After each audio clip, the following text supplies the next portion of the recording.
When it comes to our prayers to God, there are some really clear guidelines that for some reason or another, we don't really talk about them too much, but there are conditions to the unlimited promises that are available to us throughout the Bible, and they are all hedged upon these conditions and these guidelines. And as an example, we are instructed in 1 Timothy chapter 2, verse 1, that we are to pray for all people, to ask God to help our fellow man.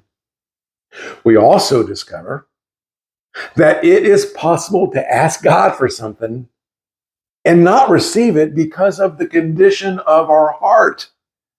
A perfect example of this is in Psalms chapter 66, verse 18, where he says, "If I had not confessed the sin in my heart, the Lord would not have listened."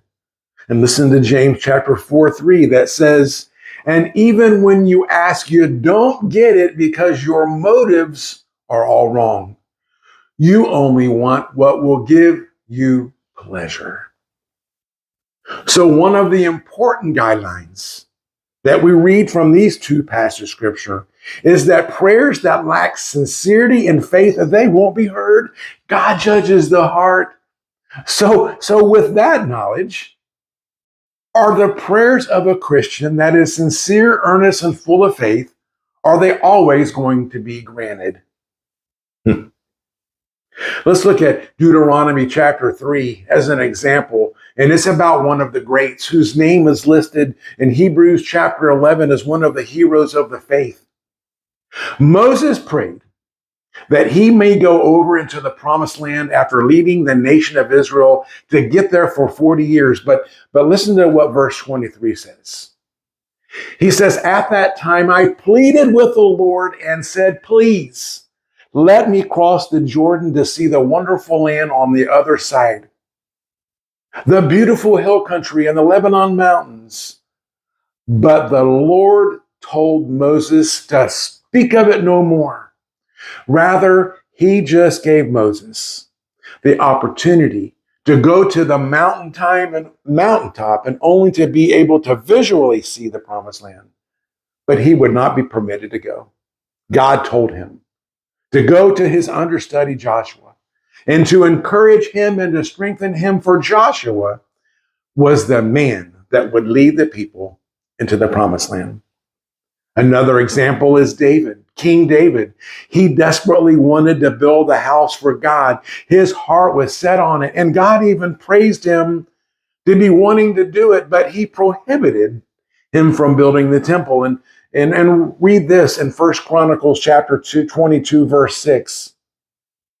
It says, "My son Solomon, I wanted to build a temple to honor the name of the Lord my God," David told him. "But the Lord said to me, 'You will not be the one to build the temple to honor my name, but you will have a son who will be a man of peace, and I will give him peace with his enemies and all the surrounding lands, and his name will be Solomon.'"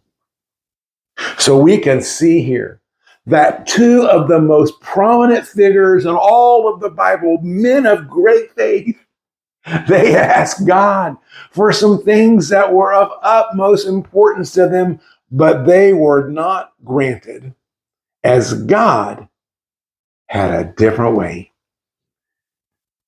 I want you to lean in with me what I'm going to say next, and it is this: that none of the prayers of these two men were unanswered. They were not granted, but they were answered, and no was the answer. No is actually the same as yes when a prayer request is refused.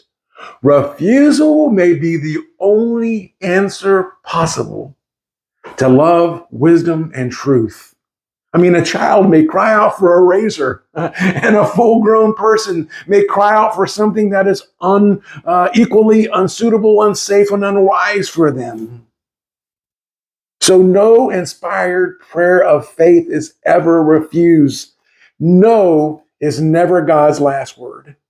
If the prayer seems unanswered, it's because it is lost in the glory of the answer when it comes. God may refuse the route because he knows a better way. God always has a plan. He always has a time. And if you are praying into something and you are not getting direction, it could be that God's answer to you is not yet.